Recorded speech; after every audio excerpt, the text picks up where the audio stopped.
বিশেষ দুটি কারণে বরিশাল বিভাগের প্রতি আমার আলাদা একটা ভালো লাগা। এর কারণ এই অঞ্চলে আলেম ওলামা বেশি, ঠিক কিনা বলেন? আজকের এই প্রোগ্রামে অনেক কওমি মাদ্রাসার মুহতামিম সাহেবরা এসেছেন, আমি শুনেছি। আলিয়া মাদ্রাসার প্রিন্সিপাল হুজুররা এসেছেন, খতিব সাহেবরা এসেছেন, ইমাম সাহেবরা এসেছেন, মুয়াজ্জিন সাহেবরা এসেছেন। এই বিভাগে আলেম ওলামা বেশি।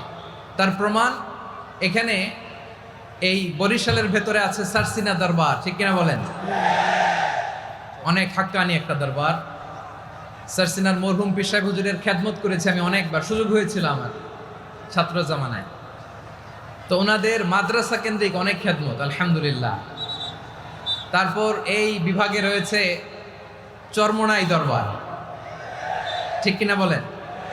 ওনাদেরও বিশাল মাদ্রাসা, ধর্মীয় অঙ্গনে, মাদ্রাসা অঙ্গনে, রাজনৈতিক অঙ্গনে ওনাদের অনেক খেদমত।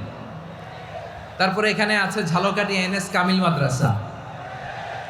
আমরা কায়েস সাহেব হুজুরের কথা শুনেছি, আল ইত্তেহাদ মা আল ইখতিলাফ, মতবিরোধের সাথে ঐক্য, অসাধারণ কথা। তো এই সমস্ত বড় বড় আল্লাহওয়ালাদের আগমন এই ভূখণ্ডে হওয়ার কারণে এখানে ধর্মীয় বিশৃঙ্খলা, মারামারি কম, আছে ঐক্য, ঠিক কিনা বলেন?